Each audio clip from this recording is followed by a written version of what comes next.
Do you ever find yourself sluggish, having a difficult time just getting through the day, and forget about feeling even remotely good about yourself? I'm Hannah Mason, and in today's Spark, we're going to be exploring moving for your brain.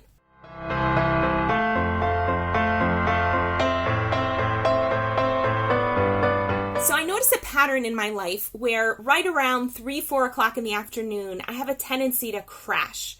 Researchers say that that's around the time that the adrenal glands go into a lull. And for people who, like me, have burned through their adrenals, their lull isn't just a lull. It can be a really, really low place.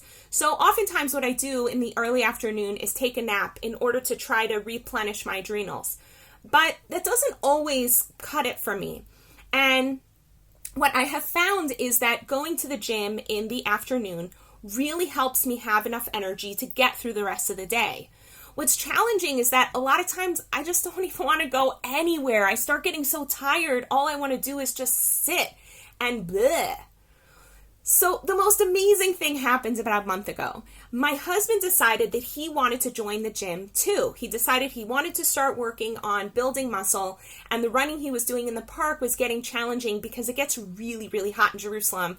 Particularly in May, we had a massive heat wave. So we started going almost every afternoon together, and it's so cute. It's like a date. The two of us walk over together. We talk about the books that we're working on and the projects that we're working on, and then we hit the gym together. And the most amazing thing has happened. First of all, I used to go about twice a week to the gym, and now I hit it almost every day.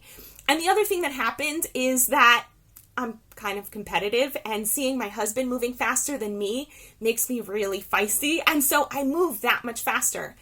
And for the first time, I think, in years, I'm sweating like crazy at the gym because being so competitive, I've set a very high standard for myself. And we also started learning about keeping up a good heart rate in order to burn more fuel, in order to produce more sweat and detox. And so I'm sweating like crazy. I come out of the gym soaking wet and super high.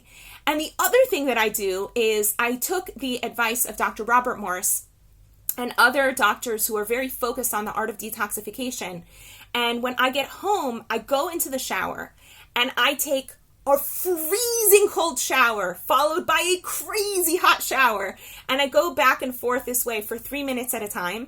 And it's so emotionally difficult for me to do it that I literally have to brainwash myself into being okay. And I'll stand there and I'll just say, yes, I can do this. I can do this while I'm standing in this freezing cold water that I'm so not used to it. But I'm getting more and more used to it. I'm acclimating myself to this cold, hot. And what that does is it gets all the blood and all the lymph flowing in my body. And you know what?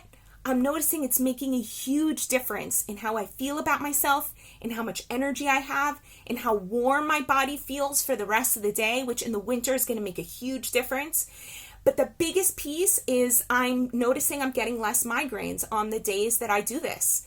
Even when I start feeling a migraine coming on, if I go to the gym and then I take these hot, cold showers, it gets suppressed. And that's just like been huge for me.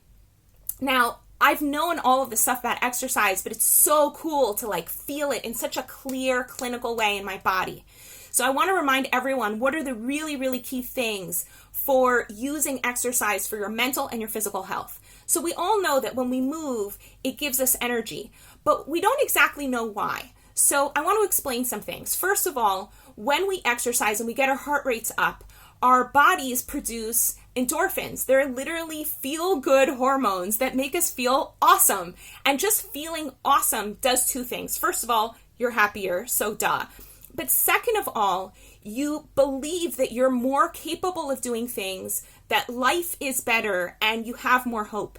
And when you feel more capable and better about life and more hopeful, you tend to take more proactive decisions towards activating vision that you have for yourself, towards taking good care of your health, towards connecting with other people. And all of those things, they all build on each other and make for a much happier person.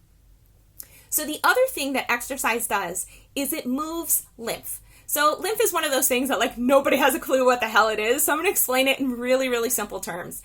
You have blood and it's red, and you've got veins and vessels going throughout your body. You know this, right? Now you have veins and vessels that look almost exactly the same and that are kind of like a shadow copy inside of your body, moving lymph. Lymph is basically the white stuff. It's the white blood cells. So anything in your body that's white, that's lymph. We're talking boogers, any other mucus that you have, zits, the white pus that comes up whenever you have a cut or an ailment, anything that lines your the inside of your mouth, any other lining inside of your body and in your organs, all of that is lymph. Now, the purpose of lymph is to be the sewage system of your body, to get rid of all of the garbage. And you've got lymph nodes all over your body. You might know this, that here sometimes you get places that get all like puffed up and hard when you get sick. These are lymph nodes, and they are kind of like central garbage stations, right? You have under your armpits and you have right where your groin meets your legs. Now you notice when you exercise, you move your arms like this. So you're actually moving that lymph. You're kind of massaging your lymph nodes here and also in your groin when you walk and when you move. And it gets all of that lymph moving. And when lymph moves, you know what happens? You get rid of the garbage in your body. There's all sorts of garbage that your cells are constantly producing as just part of their normal processes. There's also garbage that comes from maybe toxins you get exposed to or the food that you eat. Your body needs to be constantly eliminating garbage, and the lymphatic system is how your body does that. So by activating your lymphatic system and getting it moving, that's how you get rid of all your crap. And when you get rid of crap, you feel better. And you also have a lymphatic elimination that happens in the brain. And when you exercise, it opens up all of these vessels to allow that to move and to exit, out the back door, and your boogers and saliva and your sweat and all of that stuff. Now, the big thing is that we lose about 2 pounds of toxins through our pores by sweating. And when we exercise, we sweat that much more. And one of the reasons that sweat smells so bad, in addition to the bacteria that sweat feeds, sweat often smells so bad because you're just getting rid of so much garbage and so many toxins. And the more you sweat, the more you get rid of, which is another reason why it's really, really important to shower after you go to the gym, because you want to make sure you get all of those toxins off of you so they don't get reabsorbed into the body. Another reason why exercise is so good is that it actually moves around all of the organs inside of your body. So if you think about when you're running, or like I've been doing lately, rowing or doing yoga or doing dancing, anything that gets you moving gets all of your digestive system moving as well. So it actually helps digestion happen and go into a flow, which is why a lot of people like to go for walks after they eat. It actually helps digestion happen. And the faster you're able to digest your food and the more efficiently you're able to do it, the healthier you're going to be overall, because then you don't have this stuff just like sitting there putrefying and not going, now the nutrients not going where they need to go. So exercise is like so super important, and you felt it before, and I'm sure a bunch of the things I'm saying, and there's so many millions of more pieces of information that you could be learning about how to make your body strong, how to make your brain strong, and just go research it, learn about it. And if you find that you want to be healthier, both in your body and your mind, but you're having a difficult time setting goals and manifesting them, and you feel like you could use help and a push, coaching can really help. I happen to have time available in my schedule, and I'm happy to set up a discovery session with you. You can contact me here on Facebook or on my website at hanamason.com. In the meantime, I wish you a beautiful day. Want to experience more clarity, vibrance, and joy in your life?